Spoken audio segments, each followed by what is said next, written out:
Most of the market moves within 2022 were predicated around the recognition that inflation had arrived and that it was here to stay, that it needed an active effort from central banks to be reined in, to be tamed.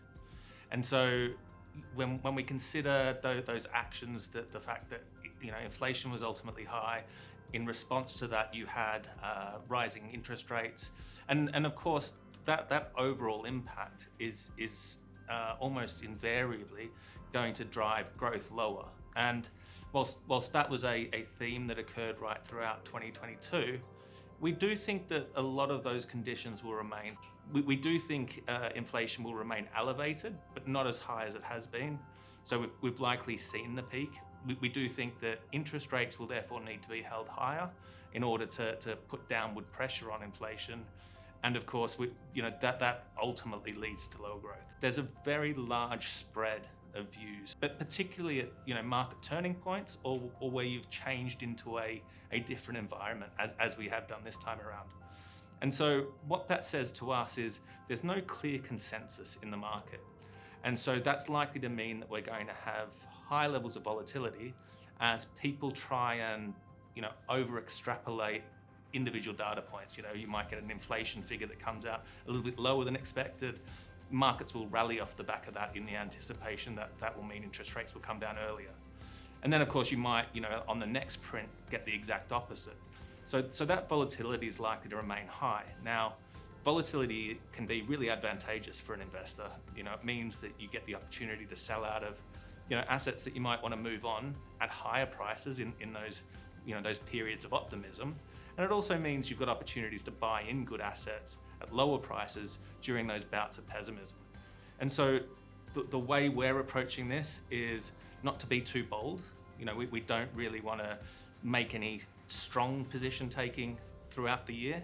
What we're likely to do is be very data dependent and try and be a little bit opportunistic, making changes only when there's a clear advantage in doing so. But at the meantime, sort of, playing very close, not taking on any risk in portfolios that isn't a clear value generator for us. We're bored to the back teeth of talking about inflation, but it hasn't gone away yet. And the reason why inflation will remain an important factor is because that will largely dictate what central banks would do with interest rates. And of course, interest rates underpin the valuation methodologies for most, if not all, assets. And so inflation will remain important, and therefore so will interest rates. But we think those will likely fade in importance as the year goes on. And we'll start getting a better feel for what the new world really looks like. In terms of its engagement with the rest of the world, we actually see some degree of a return to what we had maybe 5 years ago. We think that certainly with President Xi now established in his job for life effectively, that China will be a little bit more calm in dealing with the rest of the world, and probably we've already seen demotion of some of those wolf warrior diplomats who are being quite firebrand in their rhetoric. And so the re-engagement of China into the global economy is only going to help us all.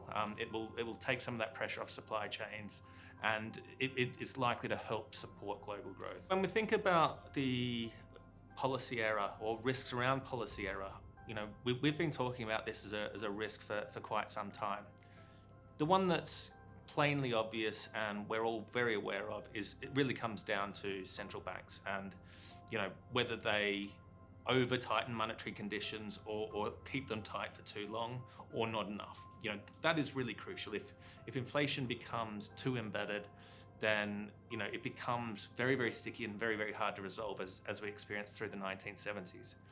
However, if they overdo it, you'll solve the inflation puzzle, but then you'll have a deeper recession. The second one, which is a little less obvious, but is becoming more of a theme, is protectionism.